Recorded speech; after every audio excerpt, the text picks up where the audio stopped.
Hello viewers, कैसे हैं आप सब। उम्मीद करता हूं कि आप सब बिल्कुल ठीक होंगे। तो जिस तरह से आपको पता है, हमारे पास यहाँ पे सी शार्प प्रोग्रामिंग की लेक्चर सीरीज चल रही है और सी शार्प के अंदर हमारे पास एक्सेप्शंस का टॉपिक चल रहा है। तो आज के इस एक्सेप्शंस के टॉपिक के अंदर हम बात करने वाले हैं finally block with try catch block. भाई बहुत ही ज़्यादा इंपॉर्टेंट कॉन्सेप्ट है। फाइनली ब्लॉक बहुत ज़्यादा यूज़ किया जाता है जब भी हम एक्सेप्शंस को यूज़ करते हैं। तो आपने मेक श्योर करना है कि इस वीडियो को एंड तक वॉच करना है ताकि आपको इसका कंप्लीट कॉन्सेप्ट समझ में आ सके। तो वीडियो को स्टार्ट करने से पहले एक छोटी सी रिक्वेस्ट कि अगर आप मेरे चैनल पे फर्स्ट टाइम आए हो और अभी तक आपने मेरा चैनल सब्सक्राइब नहीं किया तो चैनल भी सब्सक्राइब कर लो। इसके साथ साथ बेल का आइकन भी प्रेस कर लो क्योंकि और भी बहुत सारी वीडियोस इस लेक्चर सीरीज के अंदर आने वाली हैं। तो मैं हूं आपका सर मोहम्मद आदिल और अब हम अपना लेक्चर स्टार्ट करते हैं।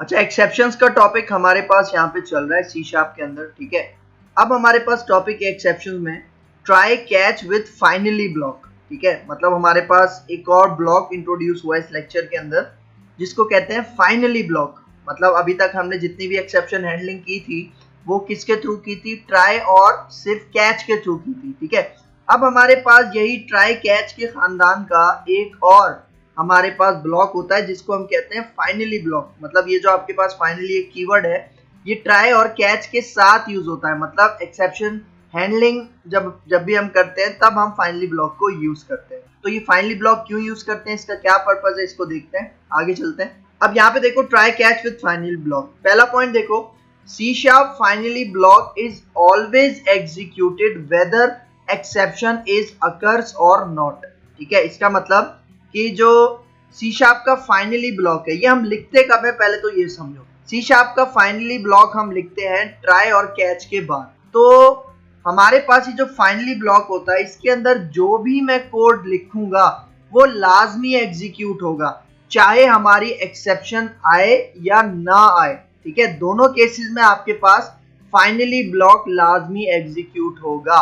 ठीक है, फिर यहाँ पे इसका सेकंड पॉइंट देखो, C sharp finally block is always executed whether exception is handled or not। मतलब अब देखो, अब कह रहा है C sharp का जो फाइनली ब्लॉक है ये लाजमी एग्जीक्यूट होता है बेशक हमने एक्सेप्शन को हैंडल किया हुआ हो या ना किया हुआ हो। मतलब दोनों केसेस में फाइनली ब्लॉक लाजमी एग्जीक्यूट होता है। ठीक है, मतलब देखो इन दो पॉइंट्स में डिफरेंस क्या है।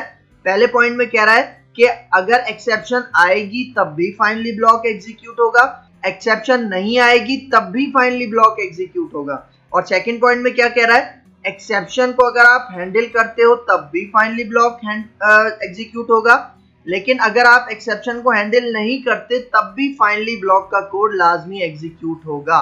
ठीक है, तो ऐसा है क्यों, मतलब फाइनली ब्लॉक लाजमी एग्जीक्यूट क्यों होता है। ठीक है, देखो इसका थर्ड पॉइंट देखो, C sharp finally block is a block that is used to execute important code। ठीक है, मतलब यहाँ पे मैंने क्या बताया, फाइनली ब्लॉक हर हालत में एग्जीक्यूट होगा, चाहे एक्सेप्शन आए या ना आए, चाहे एक्सेप्शन को हैंडल करो या ना करो, ये ब्लॉक लाजमी एग्जीक्यूट होगा। ऐसा है क्यों, क्योंकि देखो फाइनली ब्लॉक के अंदर हम वो कोड लिखते हैं जो बहुत ज्यादा इंपॉर्टेंट होता है, जो हर हालत में चलना लाजमी होता है, तभी हम फाइनली ब्लॉक का यूज करते हैं। ठीक है, सच एज कौन कौन सा इंपॉर्टेंट काम होता है, such as closing connection, stream, ETC. अब क्लोजिंग कनेक्शन का मतलब भाई देखो हमारे पास डेटाबेस का कॉन्सेप्ट होता है। जब भी हम अपनी सी शार्प एप्लीकेशन को डेटाबेस के साथ कनेक्ट करवाते हैं तो आपको पता है कि हम सबसे पहले कनेक्शन को ओपन करवाते हैं। ठीक है, और फिर कनेक्शन को क्लोज करवाते हैं। ठीक है, मतलब जो हमने अपनी एप्लीकेशन का डेटाबेस के साथ कनेक्शन बनाया है उसे लाजमी सबसे पहले ओपन करवाना पड़ता है, फिर लाजमी उसे क्लोज भी करवाना पड़ता है। इसका मतलब कि फॉर एग्जांपल अगर डेटाबेस की जो मैंने कोडिंग लिखी हुई है अगर उसके दरमियान कोई एक्सेप्शन आने के चांसेस हो, तो अगर एक्सेप्शन आती है तो क्या होता है, हमारा प्रोग्राम उसी वक्त बंद हो जाता है। इसका मतलब हमारा कनेक्शन क्लोज ही नहीं होता।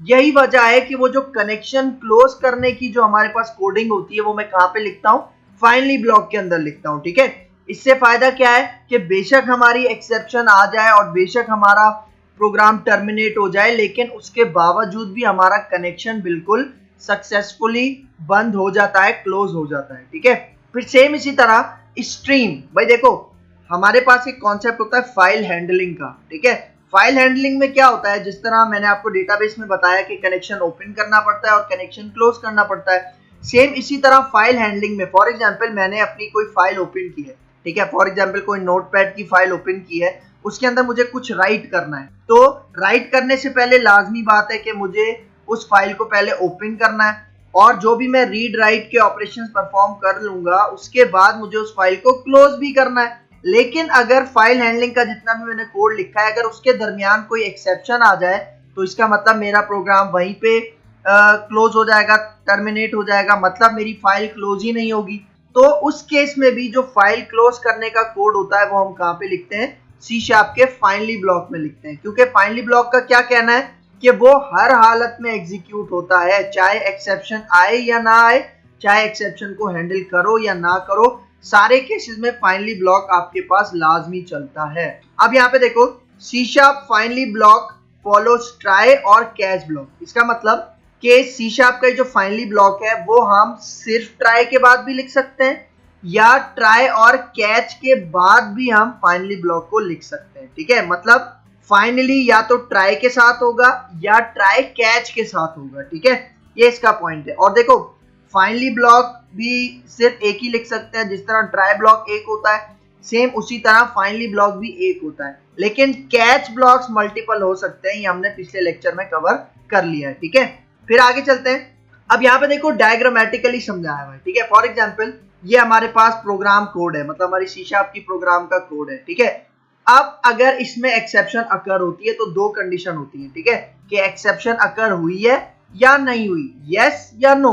अगर एक्सेप्शन अकर नहीं हुई तो देखो, तो क्या एग्जीक्यूट हो जाएगा, तो हमारा फाइनली ब्लॉक एग्जीक्यूट हो जाएगा, ठीक है। मतलब अगर एक्सेप्शन नहीं आई तो हमारे पास फाइनली ब्लॉक एग्जीक्यूट हो जाएगा। लेकिन अगर एक्सेप्शन आई है तो देखो यस, तो अगर एक्सेप्शन आई है तो दूसरी कंडीशन क्या है, दूसरी कंडीशन ये है कि हमारी एक्सेप्शन को हैंडल किया है। अगर एक्सेप्शन को हैंडल नहीं किया तो देखो तब भी हमारे पास फाइनली ब्लॉक एग्जीक्यूट हो जाएगा।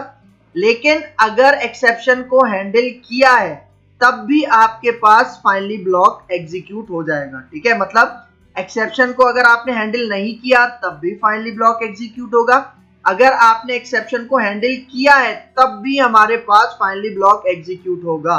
मतलब देखो जितने भी केसेस हैं एक्सेप्शन के अंदर, वो सारे केसेस के बाद मतलब देखो फाइनली ब्लॉक लाजमी एग्जीक्यूट होता है, ये बात अपने माइंड में बिठा लो। मतलब एक्सेप्शन में कोई भी सिचुएशन हो जाए, चाहे आपने एक्सेप्शन अकर हो या ना हो, चाहे एक्सेप्शन को हैंडल किया हो या ना किया हो, सारे केसेस में फाइनली ब्लॉक लाजमी एग्जीक्यूट होता है। क्योंकि जिस तरह मैंने बताया वो जो डेटाबेस का कनेक्शन है वो लाजमी हमें क्लोज करवाना पड़ता है, चाहे कुछ भी हो जाए आपकी एप्लीकेशन में। फिर सेम इसी तरह हमारे पास जो हम फाइल क्लोज करते हैं वो भी हमें लाजमी क्लोज करवाना पड़ता है, क्योंकि देखो अगर मैं डेटाबेस का कनेक्शन और फाइल को क्लोज नहीं करूंगा तो वो हमारी मेमोरी में, हमारी रैम में वो जगह लेती रहती है। यही वजह है कि हमें उसको क्लोज लाजमी करना पड़ता है, ठीक है। एक ये कॉन्सेप्ट है। अच्छा, अब आते हैं इसके थोड़े प्रैक्टिकल वर्क के ऊपर। मैं आ जाता हूं अपने विजुअल स्टूडियो में, ठीक है। देखो मैं यहाँ पे आता हूँ और मैं यहाँ पे सबसे पहले क्या करता हूँ, एक मैं ट्राई ब्लॉक लिखता हूँ, ठीक है, सही। और ट्राई ब्लॉक में मैं ऐसा कोड लिखता हूँ जिसमें एक्सेप्शन आ सकती है, ठीक है। मैं यहाँ पे एक वेरिएबल बनाता हूँ, इसके अंदर मैं वैल्यू स्टोर करता हूँ 10, और एक और वेरिएबल बनाता हूँ इंटीजर टाइप का b, और इसमें मैं स्टोर करता हूँ फॉर एग्जाम्पल 5, ठीक है। और यहाँ पे आके एक और वेरिएबल बनाता हूँ c, इसके अंदर मैं a और b को क्या कर लेता हूँ, डिवाइड कर लेता हूँ, और यहाँ पे इज इक्वल टू लगाना है। और अब यहाँ पे मैं इस ये जो c है, ठीक है, CW टैप करते हैं इसको, और इसके अंदर मैं c का वेरिएबल प्रिंट करवा लेता हूँ, ठीक है। तो देखो अभी यहाँ पे कोई एक्सेप्शन नहीं आएगी, क्योंकि 10 को मैं डिवाइड करूंगा तो हमारे पास आंसर आ जाएगा 2। तो यहाँ पे अब मैं लिखता हूँ एक कैच ब्लॉक लिखता हूँ। देखो यहाँ पे जो एक्सेप्शन आ सकती है वो कौन सी एक्सेप्शन आ सकती है, डिवाइड बाय 0 एक्सेप्शन आ सकती है, क्योंकि अगर मैंने a में 10 दिया होता और b में 5 दिया होता तो डिवाइड बाय 0 एक्सेप्शन आ सकती थी। तो यहाँ पे मैं कैच ब्लॉक भी उसी का बनाता हूँ, ठीक है, डिवाइड बाय 0 एक्सेप्शन, और इसका रेफरेंस वेरिएबल बना लेते हैं ex, और यहाँ पे CW टैप, और यहाँ पे मैं कहता हूँ ex डॉट मैसेज की प्रॉपर्टी, ठीक है। मैसेज की प्रॉपर्टी क्या करेगी, इस क्लास का डिवाइड बाय 0 क्लास का जो भी एक्सेप्शन का मैसेज होता है वो मैसेज कौन प्रिंट करवाएगी, ये मैसेज की प्रॉपर्टी, ठीक है। और फिर यहाँ पे अब मैं लिखता हूँ फाइनली ब्लॉक, ठीक है। और फाइनली ब्लॉक के अंदर मैं मैसेज कह देता हूँ फाइनली ब्लॉक एग्जीक्यूटेड, मतलब ये एक लाइन चलेगी जब भी हमारा फाइनली ब्लॉक एग्जीक्यूट होगा, ठीक है। और इसके बाद अपनी कंसोल विंडो को होल्ड करने के लिए मैं यहाँ पे कह देता हूँ कंसोल डॉट रीड लाइन, ठीक है। जो ब्लैक कलर की विंडो होती है इसको कंसोल कहा जाता है। तो अब देखो अभी यहाँ पे हमारे पास कोई भी एक्सेप्शन जनरेट नहीं होगी, और जब एक्सेप्शन जनरेट नहीं होगी तो इसका मतलब कैच ब्लॉक भी नहीं चलेगा, लेकिन फाइनली ब्लॉक लाजमी चलेगा, ठीक है। तो देखो मैं यहाँ पे आके इसको रन करता हूँ, आप रिजल्ट देखिए, ठीक है। देखो हमारे पास आंसर क्या आ रहा है, 10 में से 5 डिवाइड किए तो 2 आ गया, और देखो फाइनली ब्लॉक भी एग्जीक्यूट हो रहा है, सही है, क्योंकि अभी एक्सेप्शन नहीं आई, और एक्सेप्शन नहीं आएगी तब भी आपके पास फाइनली ब्लॉक एग्जीक्यूट होगा, ठीक है। लेकिन अब अगर हमारे पास एक्सेप्शन आती है, ठीक है, फॉर एग्जांपल मैं 5, ये जो वेरिएबल है b, इसके अंदर 5 है ना, इसके अंदर मैं स्टोर कर देता हूँ 0, तो इसका मतलब अब एक्सेप्शन आएगी यहाँ पे, और अब कैच ब्लॉक भी चलेगा और फाइनली ब्लॉक भी चलेगा। मतलब एक्सेप्शन आएगी या नहीं आएगी, उस केस में फाइनली ब्लॉक लाजमी चलेगा। तो अब यहाँ पे आके इसको रन करते हैं, वापस चलने कैच ब्लॉक चला, अटेम्प्टेड टू डिवाइड बाय 0, ठीक है। ex डॉट मैसेज की प्रॉपर्टी क्या काम कर रही है यहाँ पे, अटेम्प्टेड टू डिवाइड बाय 0 का मैसेज डिस्प्ले करवा रही है, एक्सेप्शन मैसेज, और देखो इसके बाद फाइनली ब्लॉक भी आपके पास लाजमी एग्जीक्यूट हो रहा है, ठीक है। एक इसका ये पॉइंट है, ठीक है। फिर इसको क्लोज करता हूं, ठीक है। तो एक तो आपके पास ये पॉइंट था कि एक्सेप्शन आए या ना आए, दोनों केसेस में आपके पास ये फाइनली ब्लॉक एग्जीक्यूट होगा, ठीक है। अच्छा, हम कैच ब्लॉक्स भी मल्टीपल बना सकते हैं, ठीक है, आपको पता है, ये हमने पिछले लेक्चर में किया था, ठीक है। मतलब उसका सिंटैक्स क्या होगा कि आप कैच ब्लॉक्स मल्टीपल बना लो, और उसके बाद देखो यहाँ पे सिंटैक्स क्या है कि पहले ट्राई, फिर जितने भी आपने कैचेस बनाने हैं मल्टीपल, और एंड में आएगा आपके पास फाइनली ब्लॉक। फॉर एग्जांपल मैं यहाँ पे एक बनाता हूँ नल रेफरेंस एक्सेप्शन, ठीक है, नल रेफरेंस एक्सेप्शन का एक कैच ब्लॉक बनाता हूँ।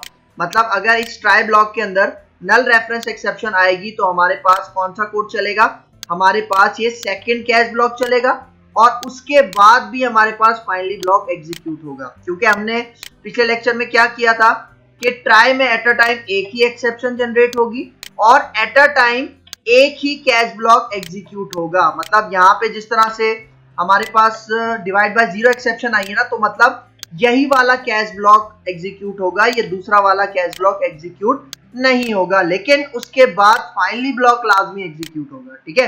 तो फॉर एग्जांपल अगर अब मैं ये सेकंड कोड ब्लॉक चलाना चाहूँ कैच ब्लॉक, तो मुझे कौन सी एक्सेप्शन जनरेट करनी पड़ेगी, मुझे नल रेफरेंस एक्सेप्शन जनरेट करनी पड़ेगी। और नल रेफरेंस एक्सेप्शन हम कैसे जनरेट करवाते हैं, देखो मैं इस लाइन को कमेंट करता हूँ, कंट्रोल के कंट्रोल सी, और फिर यहाँ पे आते हैं, यहाँ पे मैं कहता हूँ हमारे पास एक वेरिएबल बनाता हूँ a, और उसके अंदर मैं स्टोर करता हूँ नल, और अब मैं यहाँ पे CW टैब, और ये जो a वेरिएबल है इसकी लेंथ मालूम करता हूँ। लेकिन अब देखो a के अंदर तो नल है, ठीक है, और मैं उसकी लेंथ मालूम कर सकता हूँ, तो नल की तो कोई लेंथ नहीं होती, इसका मतलब इस पॉइंट पे आएगा आपके पास नल रेफरेंस एक्सेप्शन।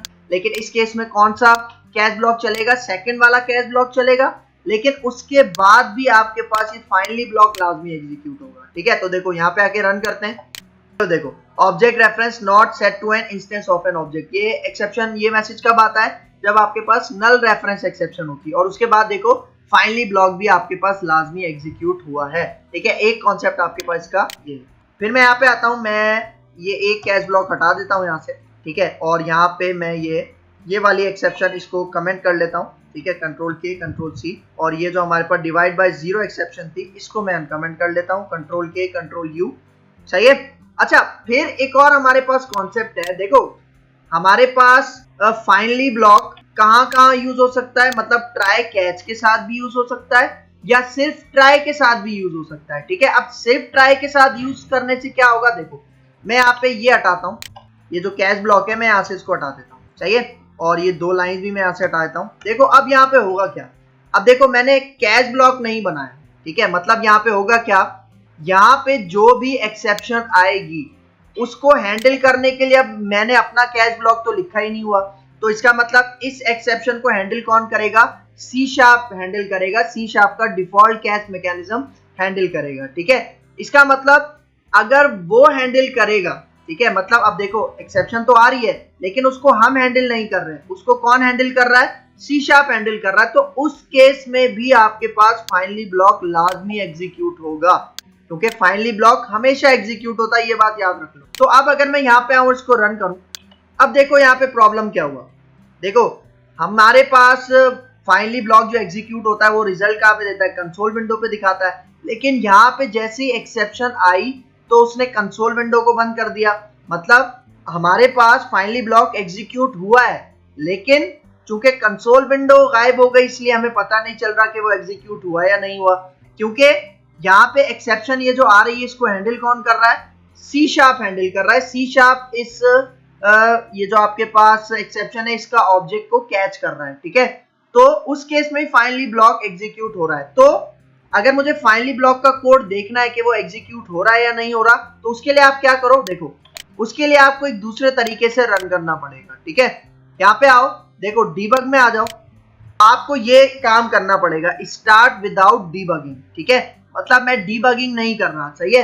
तो कंट्रोल F5 करूंगा तो इससे क्या होगा, आप रिजल्ट देखना, ठीक है। अब मैं डायरेक्ट रन नहीं कर रहा, ठीक है। मैं यहाँ पे कंट्रोल F5 करता हूं, तो अब यहाँ पे आप रिजल्ट देखो, ये हमारे पास एक्सेप्शन आ गई, कौन सी, डिवाइड बाय 0 एक्सेप्शन, ठीक है। लेकिन हमारा प्रोग्राम बंद होने से पहले क्या एग्जीक्यूट होगा, फाइनली ब्लॉक एग्जीक्यूट होगा। तो आप यहाँ पे रिजल्ट देखना, देखो हमारे पास फाइनली ब्लॉक एग्जीक्यूट हो रहा है, ठीक है। मतलब ये जो एरर मैसेज आपको दिखा रहा है अगली सा, ये कौन दिखा रहा है, ये आपको दिखा रहा है सी शार्प दिखा रहा है, लेकिन उसने हमारे प्रोग्राम को बंद करने से पहले फाइनली ब्लॉक लाजमी एग्जीक्यूट कर दिया, क्योंकि यही कॉन्सेप्ट है ना कि आपकी एक्सेप्शन आप हैंडल करो या ना करो, दोनों केसेस में फाइनली ब्लॉक लाजमी एग्जीक्यूट होगा। और अगर एक्सेप्शन आती है या नहीं आती उस केस में भी लाजमी फाइनली ब्लॉक एग्जीक्यूट होता है, ठीक है। तो एक इसका ये कॉन्सेप्ट है, ठीक है। तो यहाँ पे आते हैं, इसको स्टॉप करते हैं, ठीक है। अब मैं कंट्रोल Z करके वो जो अपना कैश ब्लॉक था वो मैं वापस ले आता हूँ, कैश ब्लॉक मेरा वापस आ गया, सही है। तो ये कॉन्सेप्ट होता है आपके पास फाइनली ब्लॉक का, ठीक है। फिर आगे चलते हैं।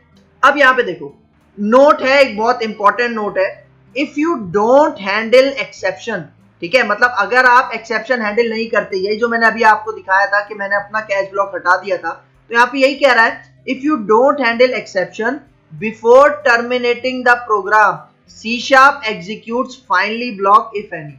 अगर आपने एक्सेप्शन को हैंडल नहीं किया तो प्रोग्राम को बंद करने से पहले सी शार्प क्या करता है, आपके फाइनली ब्लॉक को एग्जीक्यूट कर देता है, अगर कोई फाइनली ब्लॉक आपने बनाया है तो, ठीक है। ये इसका बहुत इंपॉर्टेंट पॉइंट है। मतलब आपने एक्सेप्शन को हैंडल नहीं किया, सी शार्प आपके प्रोग्राम को टर्मिनेट करने से पहले फाइनली ब्लॉक को लाजमी एग्जीक्यूट कर देगा, ठीक है। ये काम सी शार्प खुद से करेगा, ठीक है। फिर आगे चलते हैं। अब यहाँ पे देखो why use C sharp finally, मतलब सी शार्प में हम फाइनली को यूज क्यों करते हैं। देखो finally block in C sharp can be use to put clean up code such as closing a file, closing connection et cetera, ठीक है। यही जो मैंने आपको बताया था, फाइल हैंडलिंग में जब आप फाइल को ओपन करते हो तो क्लोज करना लाजमी होता है, ठीक है। तो तभी आप उसको कहाँ पे रखते हो, फाइनली ब्लॉक के अंदर रखते हो, ताकि वो लाजमी मेरी फाइल क्लोज हो जाए। फिर इसी तरह क्लोजिंग कनेक्शन, जिस तरह डेटाबेस कनेक्शन का कनेक्शन ओपन करते हैं और उसको क्लोज करते हैं, तो वो जो क्लोजिंग कनेक्शन है मतलब उसका जो कोड है वो हम फाइनली ब्लॉक में लिखते हैं। तो जो काम भी हम बंद करने से, मतलब ऐसा काम जो मैं चाह रहा हूं कि प्रोग्राम टर्मिनेट होने से पहले पहले लाजमी हो जाए, उसको हम क्या कहते हैं, क्लीन अप कोड। और क्लीन अप कोड में कहाँ पे लिखूंगा, फाइनली ब्लॉक के अंदर लिखूंगा, ठीक है। ये इसका पॉइंट है। अच्छा फिर देखो एक रूल है, for each try block there can be 0 or more catch blocks, ठीक है। वही पॉइंट, मतलब ट्राई के साथ आपके पास 0 कैच ब्लॉक्स हो सकते हैं, 1 कैच ब्लॉक्स हो सकते हैं, या मोर देन 1 कैच ब्लॉक्स हो सकते हैं, बट ओनली 1 फाइनली ब्लॉक। मतलब यहाँ पे कह रहा है ट्राई के साथ आप मल्टीपल कैच ब्लॉक्स तो बना सकते हो, लेकिन फाइनली ब्लॉक एक ही होता है। जिस तरह ट्राई ब्लॉक एक ही होता है, सेम उसी तरह फाइनली ब्लॉक भी आपके पास एक ही होता है, ठीक है। और एक और कॉन्सेप्ट क्या है, ट्राई के साथ मैं डायरेक्ट फाइनली भी लिख सकता हूं, और ट्राई के साथ मैं कैच लिखूं और उसके बाद फाइनली लिखूं, ये भी हमारे पास पॉसिबल है, ठीक है। तो ये कॉन्सेप्ट था हमारे पास फाइनली कीवर्ड का, फाइनली ब्लॉक का। तो भाई ये था हमारा आज का lecture, finally block with try catch block in C sharp. उम्मीद करता हूं कि आपको ये लेक्चर बहुत अच्छे से समझ में आया होगा। अगर इस लेक्चर के वाले से कोई भी कंफ्यूजन है तो कमेंट बॉक्स में मुझसे जरूर पूछ लेना। तो अगर आपको मेरी वीडियो पसंद आई है तो मेरा चैनल लाइक कीजिए, शेयर कीजिए और सब्सक्राइब कीजिए, और मुझे अपनी दुआओं में याद रखिए। तो मिलते हैं इंशाल्लाह नेक्स्ट लेक्चर में, तब तक के लिए दीजिए इजाजत। अल्लाह हाफिज।